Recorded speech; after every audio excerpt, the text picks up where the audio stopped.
మీ మోకాల నొప్పులకు ఎటువంటి సర్జరీ లేకుండా ఎపియాన్ పెయిన్ క్లినిక్ అందిస్తున్న అత్యాధునిక చికిత్స.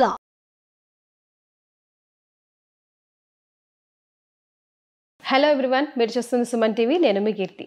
క్యాన్సర్, వామ్మో పదం వింటేనే చాలా భయంగా ఉంది. చాలా ప్రామినెంట్ అండ్ చాలా కామన్గా వినిపిస్తున్న డిజీజ్ అయిపోయింది. అండ్ స్పెషల్గా ఈ వీడియోలో మనము అసలు haves and have nots of cancer disease, అంటే చాలా రకాల ఇన్ఫర్మేషన్ మనకి ఇప్పుడు మార్కెట్లో కనిపిస్తూ ఉంది. ఇది తినాలి, ఇది తినకూడదు, ఇదే తినాలి, దీనివల్ల వస్తుంది, దానివల్ల వస్తుందని.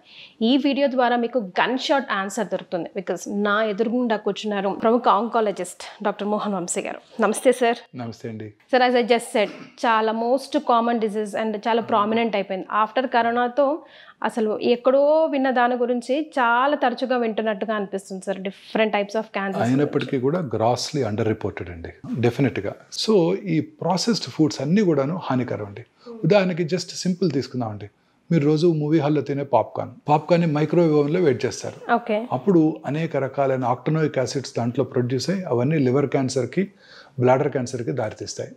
తెలుసా మీరు రోజు మీ పిల్లలకు పెట్టే పాప్కార్న్లో ఇంత విషయం ఉందని? లేదు సార్. మీరు రోజు కూల్ డ్రింక్స్ తాగేస్తుంటాం. ప్రపంచంలో అందరికన్నా ఎక్కువ కూల్ డ్రింక్స్ తాగేది మన దేశమే. యునైటెడ్ స్టేట్స్ కన్నా, యూరోప్ కన్నా ఎక్కువ తాగేస్తున్నాం కూల్ డ్రింక్స్. అన్ని కూల్ డ్రింక్స్లో కూడా మీరు ఎన్నో రిపోర్ట్స్ వచ్చాయి. దాంట్లో పెస్టిసైడ్స్ అవశేషాలు ఉన్నాయి, అన్ని రకాల అవశేషాలు ఉన్నాయి. అవే కాకుండా కూల్ డ్రింక్స్లో హై షుగరీ కంటెంట్ ఉంటుంది. ఈవెన్ డైట్ డ్రింక్స్లో కూడా షుగర్ కంటెంట్ ఎక్కువే ఉంటుంది. వీటన్నిటి వలన ఈ హై షుగర్, డెఫినెట్లీ షుగర్, చాలామంది అడుగుతుంటారు క్యాన్సర్ పేషెంట్స్ నన్ను, షుగర్ తీసుకుంటే క్యాన్సర్ పెరిగిపోతుందంట కదా, క్యాన్సర్ వచ్చిన వాళ్ళు షుగర్ తినకూడదంట కదా. అది కరెక్ట్ కాదు. అన్నీ మితాహారం తీసుకోవాలి. ఎవ్రీథింగ్ ఇన్ మోడరేషన్ ఉండాలి. కానీ మోడరేషన్. మనకి కార్బోహైడ్రేట్ అవసరం, ప్రోటీన్ అవసరం, ఫ్యాట్ అవసరం, ఆయిల్ కూడా అవసరమే. సో ఈ షుగర్ కంటెంట్ ఎక్కువ తీసుకున్నప్పుడు అనేక రకాలైన ప్రాబ్లమ్స్ వస్తాయి madam. Most often it is obesity and cancer, in addition to cardiovascular diseases. చాలా కామన్గా చూస్తున్నామండి. సో ఈ కోలాస్ ఇవన్నీ కూడా మనం పూర్తిగా అవాయిడ్ చేయాల్సి ఉంటుందండి. ఈ కోలాస్ అన్ని కూడా అన్ని రకాల షుగరీ డ్రింక్స్. ఇప్పుడు పాప్కార్న్ అన్నారు కదా సార్, ప్రాబ్లం పాప్కార్న్ తోనా లేకపోతే ఓవెన్ లో చేయడం వల్ల? ఓవెన్లో చేయడం వల్ల. That's what we have to, because oven big no. అలాగే దిస్ నాన్ స్టిక్ ప్యాన్స్, వాటిలో ఉండే మనం దోశ వేసినప్పుడల్లా దాంట్లో ఉండే కెమికల్ మన దోశలోకి వస్తుంది, దోశతో పాటు మనకు వస్తుంది. స్లో పాయిజనింగ్ అన్ని రకాలుగా కూడా. మైక్రోవేవ్ ఓవెన్స్ మన చేతులతో మనం తింటూ పిల్లలకు పెట్టేస్తున్నాం. ప్లాస్టిక్ సెషెస్లో మనం స్టోర్ చేస్తున్నాము, ప్లాస్టిక్ కప్స్లో మనం తాగుతున్నాము కాఫీ. ఇవన్నీ కూడాను డెఫినెట్గా పొద్దున్నే లెగిస్తే plastic mug, plastic brush, synthetic toothpaste, వేడి నీళ్ళు ఆ ప్లాస్టిక్ బకెట్లో ఆ ప్లాస్టిక్ స్మెల్లోకి వస్తున్నాయి. ప్లాస్టిక్ నానో పార్టికల్స్ అనేక రకాల ఫుడ్ పార్టికల్స్లో ఉంటున్నాయని సైంటిస్టులు రోజు చెప్తున్నారు. Food scientist, food safety authorities అనేక రకాలైన ఈ ప్లాస్టిక్ యూసేజ్. మార్నింగ్ లేవగానే కార్లోకి వెళ్ళగానే it's all full of plastic inside. మన సమ్మర్ హీట్లో ఆ ప్లాస్టిక్లో ఉన్న కొన్ని సబ్స్టెన్సెస్ ఎవాపరేట్ అయ్యి అవన్నీ టాక్సిక్ గ్యాసెస్ మనం రోజు ఇన్హేల్ చేస్తున్నాం. In addition to automobile pollution, మన రోజు ఉండే ఆటోమొబైల్ పొల్యూషన్తో పాటు ఈ ప్లాస్టిక్ పొల్యూషన్. మీరు సిగరెట్ తాగక్కర్లేదు, పంజగుట్ట చౌరస్తాలో 5 నిమిషాలు నిల్చుంటే చాలు, 50 సిగరెట్స్ తాగినంత మీకు ఇల్ ఎఫెక్ట్స్ వచ్చేస్తాయి. సో అన్ని రకాలుగాను ఈ ఆటోమొబైల్ పొల్యూషను, ఫుడ్ పొల్యూషను, ఇవన్నీ కూడా మనకు అనేక రకాలుగా క్యాన్సర్ అవడానికి దోహదం చేస్తున్నాయి. అన్ని రకాల ఇండస్ట్రీస్ అండి. ఇప్పుడు ఉదాహరణకి రామగుండమే తీసుకుందామండి. Open cast mines, coal burn చేయడం జరుగుతుంది. Thermal power plant vicinity 1 kilometre ఉన్న వాళ్ళందరూ కూడా క్యాన్సర్ వచ్చే అవకాశాలు ఎక్కువ ఉంటాయండి. ఫర్టిలైజర్ ప్లాంట్, గ్రానైట్ కింద అండర్ గ్రౌండ్లో, ఇవన్నీ కూడాను క్యాన్సర్ కారటానికి దోహదం చేస్తున్నాయండి. సరే, ఇవన్నీ అవాయిడ్ చేయలేమే కదా మనం? అన్ని అవాయిడ్ చేయలేము. మరి ఇంకేం చేయాలి? స్లోగా అనేక దేశాలు వీటిని అన్నింటిని అవాయిడ్ చేస్తున్నాయండి. ఇప్పుడు మనం చేస్తున్నది, మన గవర్నమెంట్ కూడా is on the job that renewable energy. So ఇదంతా కూడాను అన్ని రకాల ఇన్సెంటివ్స్ ఇస్తున్నారు కదండి. సోలార్ ప్యానెల్స్ పెట్టుకుంటే ప్రతి హౌస్ మీద సోలార్ ప్యానెల్ పెట్టుకోవడానికి, సో దట్ ఫ్యూచర్లో థర్మల్ పవర్, అటామిక్ పవర్ పూర్తిగా అవాయిడ్ చేసుకోవడానికి. ఇవన్నీ కూడా మనకి యూస్ఫుల్ అవబోతున్నాయి. సార్, సిగరెట్ కన్నా ఫ్రెంచ్ ఫ్రైస్ తినడమే చాలా దారుణం అంటున్నారు సార్. దీని మీద మీ కమెంట్? అండ్ రీహీట్ ఫుడ్ కూడా. Yes. So reused oils, reheated foods, especially non vegetarian items, French fries, ఇవన్నీ కూడా డేంజరస్ అండి. I will just enumerate 7 white substances అండి. First one is white bread అంటే మైదాతో చేస్తారండి. ఇది వైట్ ఫ్లోర్ అంటే మైదానే. ఈ మైదా తయారీలో అనేక రకాలైన కెమికల్స్ వాడుతుంటారండి. ఆ కెమికల్స్ అన్నీ కూడా కార్సినోజెన్సే. అన్ని రకాల కెమికల్స్ కూడా కార్సినోజెన్సే. మైదా తయారీ అంతా కూడా కెమికల్ కార్సినోజన్స్. సార్ కానీ మనకన్నా వెస్టర్న్ కంట్రీసే కదా సార్ వైట్ ఫుడ్ మీద ఈ మైదా స్పెషల్ బ్రెడ్స్ మీద ఎక్కువ. అందుకే కదండి అక్కడ క్యాన్సర్స్ చాలా ఎక్కువనే అంటారు. ఇప్పుడు చూసాం కదా యునైటెడ్ స్టేట్స్. మరి ఇప్పుడు వాళ్ళు ఎలా డెవలప్డ్ అయ్యారు, మనం ఇంకా అండర్ డెవలప్ ఎందుకున్నాము? That is different. వాళ్ళు తీసుకునే ఫుడ్ ఐటమ్ వల్లనే వాళ్ళ క్యాన్సర్స్ ఎక్కువ వస్తున్నాయి. ఇప్పుడు మీకు యునైటెడ్ స్టేట్స్లో 300,000 పాపులేషన్కి 1.9 మిలియన్ క్యాన్సర్స్, చాలా ఎక్కువ కదండి. చాలా. అర్బనైజేషన్ పెరిగే కొద్దీ క్యాన్సర్ ఇన్సిడెన్స్ పెరిగిపోతుంది. సో ఈ white flour, white rice is ఆ స్టేపుల్ ఫుడ్. అవునండి. దాని దంపుడు బియ్యం తింటాం బెటర్, హ్యాండ్ పౌండ్ రైస్, ఇవి చాలా 100 రెట్లు బెటర్. మా చిన్నప్పుడు కూడా దంపుడు బియ్యమే అందుబాటులో ఉండేది. సో మీరు చూసుంటుంది పిల్లలు కాబట్టి. సో దంపుడు white rice, white pasta, white potatoes. Definitely. మీరు చెప్పారు ఇప్పుడే మీరు ఫ్రెంచ్ ఫ్రైస్ అని, they are very dangerous. Potato is a simple carbohydrate. చాలా మంది చెప్తుంటారు పొటాటోని కాంప్లెక్స్ కార్బోహైడ్రేట్ చేయొచ్చు అంట. పొటాటోని ముందుగా బాయిల్ చేసేసి దాన్ని ఫ్రిడ్జ్లో ఉంచేసేసి నెక్స్ట్ మార్నింగ్ దాన్ని కనుక తిన్నట్టయితే దాని కాంప్లెక్స్ కార్బోహైడ్రేట్ అయిపోతుంది, అంటే స్లోగా షుగర్ రిలీజ్ అవుతుంది. ఇవన్నీ కూడా డేంజరస్ అండి, అన్ని వైట్. ఇంకా నేను లాస్ట్ చెప్పాల్సిన మోస్ట్ ఇంపార్టెంట్ అండి, white salt, white sugar and white light also. Light sir? White light definitely it affects us. Definitely. ఎలా? ఈ వైట్ లైట్లో పనిచేసే వాళ్ళందరూ కూడా ఇప్పుడు మీరు రోజు గచ్చిపోలు వస్తుంటే టాల్ టవర్స్ ఉంటాయి, ఆ టవర్స్ నిండా వైట్ లైట్ వెలుగుతూ ఉంటుంది. విమెన్ అండ్ మెన్ రాత్రంతా పనిచేస్తుంటారు ఈ బీపీఓ ఆఫీసెస్లో వాళ్ళ టైమింగ్స్కి. కరెక్ట్. సో వాళ్ళందరికీ కూడా క్యాన్సర్ వచ్చే అవకాశాలు చాలా చాలా ఎక్కువ. రాత్రిపూట మీరు ప్రశాంతంగా అర్లీగా భోజనం చేసేసి, మన పాత అలవాటు ప్రకారం సన్సెట్కి ముందే భోజనం చేసేసి చక్కగా 8 9 పడుకొని నిద్రపోయి బెడ్ లైట్ కూడా పెట్టుకోకుండా, లైట్ వేసుకోకుండా పొద్దున్న 5 గంటల లెగిస్తే మీ క్యాన్సర్ వచ్చే అవకాశాలు సగానికి సగం తగ్గిపోతాయి. అలా కనుక మీరు పడుకుంటే 1 o'clock 2 o'clock మెలటోనిన్ అనే హార్మోన్ ఉత్పత్తి అవుతుందండి. ఆ melatonin hormone it has a strong anti cancer properties. So ఆ టైంలోనే ఎక్కువ రిలీజ్ అవుతుంది. మనం అంతా కూడా రాత్రి లేట్గా ఇంటికి వెళ్తున్నాము, 9కో 10కో 11కో. ఇంటికి వెళ్ళాక అప్పుడు డిన్నర్ చేస్తున్నాము, అప్పుడు మళ్ళీ టీవీ చూస్తున్నాము చాలాసేపు. ఆ తర్వాత పడుకునే ముందు ఆ బ్లూ స్క్రీను, మొబైల్ స్క్రీన్లో మెసేజ్లు, న్యూస్ చూసి అప్పుడు పడుకుంటున్నాం. It disturbs melatonin hormone production తగ్గిపోతుంది. వీళ్ళందరిలో క్యాన్సర్ వచ్చే అవకాశాలు ఎక్కువైపోతున్నాయి. అందుకే అర్బనైజేషన్ పెరిగే కొద్దీ క్యాన్సర్ వచ్చే అవకాశాలు పెరిగిపోతున్నాయి. ఈ ప్రాసెస్డ్ ఫుడ్స్ అన్నీ అవే కదండి. Canned foods, canned tomatoes, canned fruit juices అన్నీ కూడా డేంజరసేనండి.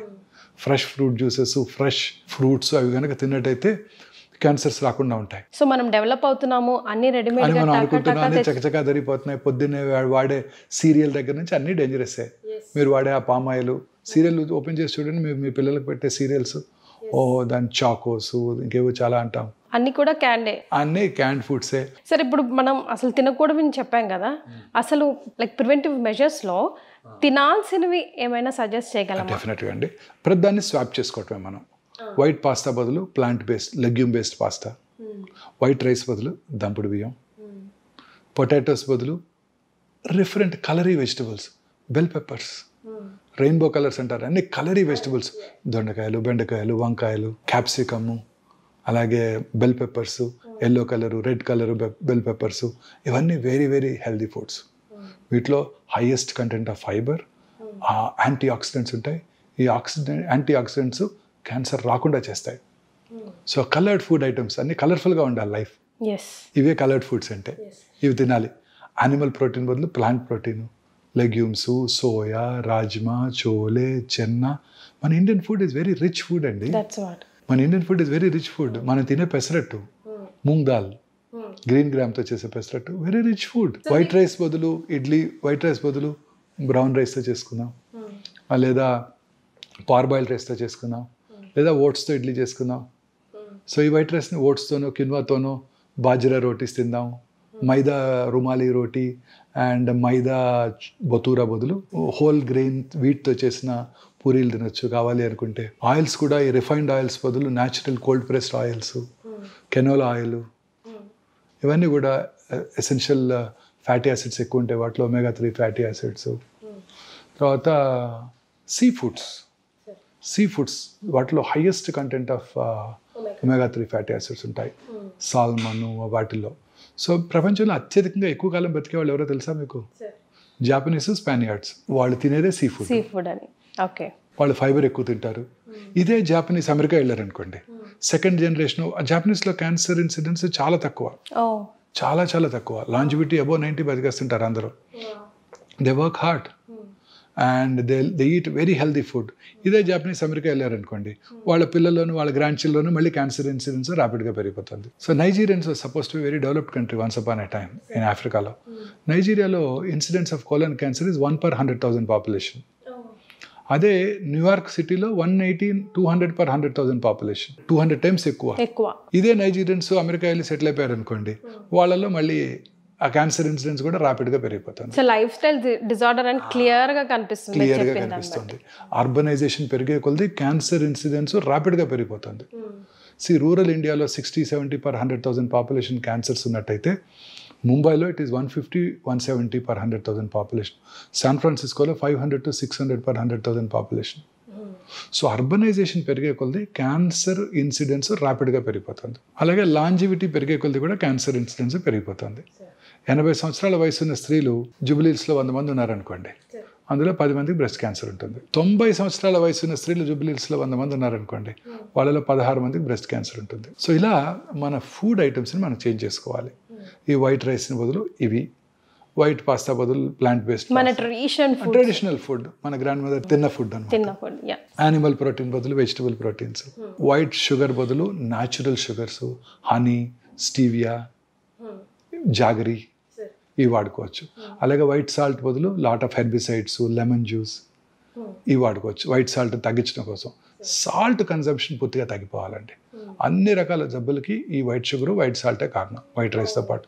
మన సౌత్ ఇండియాలో హైయెస్ట్ అనేది ఈ మూడే. మనం వైట్ ఫ్లోర్తో చేసే స్వీట్స్, మనం తినే స్వీట్స్ అన్నీ కూడా white flour, pastries, burgers, pizzas అన్నీ వైట్ ఫ్లోర్తో చేసేవే. పైగా మనం తినే ట్రెడిషనల్ స్వీట్స్ కూడా ఎక్సెప్ట్ కొన్ని బేసిన్ లడ్డు అలాంటివి తప్ప మిగతా అన్ని కూడా వైట్ ఫ్లోర్తో చేసేవే, ఇంక్లూడింగ్ గులాబ్ జామున్ అన్నీ వైట్ ఫ్లోర్తో చేసేవే. ఇవన్నీ డేంజరసేనండి. సో ఫైబర్ కంటెంట్ ఎక్కువగా ఉండే ఫుడ్ తీసుకోవాలి మనం. ఇదే తీసుకున్నట్టయితే డెఫినెట్గా మనం క్యాన్సర్ రాకుండా చేసుకోవచ్చు. మన పిల్లలు ఇప్పటి నుంచే ప్రమోట్ చేయాలి, మన గ్రాండ్ చిల్డ్రన్ పిల్లల్లోనూ ఇప్పటి నుంచే ప్రమోట్ చేయాలి ఈ హ్యాబిట్స్. కోలాస్ని అవాయిడ్ చేయటం అన్నీ పూర్తిగా ఇప్పటి నుంచే మన స్కూల్స్లోనూ. It should be an educational item. Cancer is go to an epidemic proportion now. మన population 1.453 billions. ICMR, Indian council for medical research, New Delhi వారి ఎస్టిమేట్ ప్రకారం సంవత్సరానికి 1.45 మిలియన్ క్యాన్సర్ కేసెస్ భారతదేశంలో డయాగ్నోస్ చేయబడుతున్నాయని అంచనా వేశారు వాళ్ళు. బట్ చైనాస్ పాపులేషన్ మన పాపులేషన్ కన్నా ఒక 200,000 తక్కువ, 1.422 బిలియన్స్. కానీ చైనాలో ఎన్ని క్యాన్సర్స్ తెలుసా అండి? 4.8 మిలియన్ న్యూ క్యాన్సర్ పేషెంట్స్. అంటే మనకన్నా 4 times. వాళ్ళు మనకన్నా హెల్దీ డైట్ తింటారు, వాళ్ళ లాంజివిటీ ఎక్కువ, వాళ్ళు అసలు ఈ అర్బన్ ఏరియాస్ తక్కువ. ఇవన్నీ కూడా మనం చూసే క్యాండ్ ఫుడ్స్ ఏవి అక్కడ అవైలబుల్గా ఉండవు 80% ఆఫ్ చైనాలో. అయినప్పటికీ చైనాలో cancer incidence 4.8 million new cancer patients per annum. అలాగే యునైటెడ్ స్టేట్స్ పాపులేషన్ తీసుకుందాం, 340,000 అంతే, మనలో 1/4. కానీ వారిలో క్యాన్సర్స్ ఎన్నో తెలుసా అండి? సంవత్సరానికి 1.9 మిలియన్. మనది 1.4 అయితే వాళ్ళు 1.9 మిలియన్. సో మనమే కొంచెం బెటర్ ప్లేస్ లో ఉన్నామంటారు? కాదు, మనం grossly under reported. Cancer is not a notifiable disease. వాళ్ళు మార్నింగ్ నేను ఓపీలో కరోనా కేసు చూశాను అనుకోండి, ఇమీడియట్గా నేను బైలా మున్సిపల్ అథారిటీస్కి మన వెబ్సైట్లోనూ అప్లోడ్ చేయాల్సి ఉంటుంది. క్యాన్సర్ మనం చూస్తే ఎవరికి మనం ఇన్ఫార్మ్ చేయాల్సిన అవసరమే లేదు.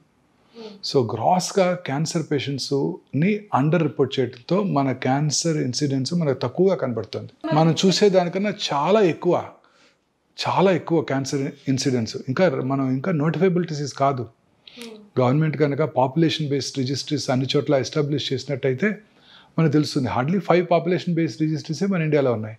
వాటిని బట్టి వాళ్ళు they are taking them into account and telling that this is the probable incidence of cancer. Grossly under reported మేము. ఇంకా మనం అనుకున్న దానికన్నా చాలా ఎక్కువ క్యాన్సర్ కేసెస్ భారతదేశంలో డయాగ్నోస్ చేయబడుతున్నాయి. లాంజివిటీ పెరుగుతోంది. భారతీయుల లాంజివిటీ సగటు ఆయుర్దాయం 70 సంవత్సరాలు దాటేసింది మెన్లోను స్త్రీలలోను.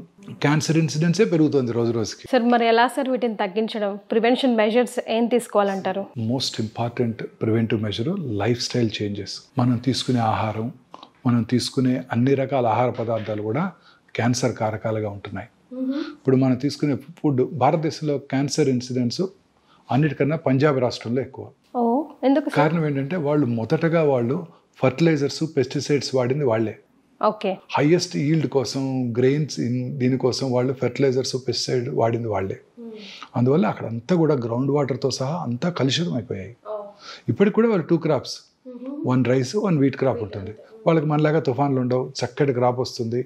Richest state in the country.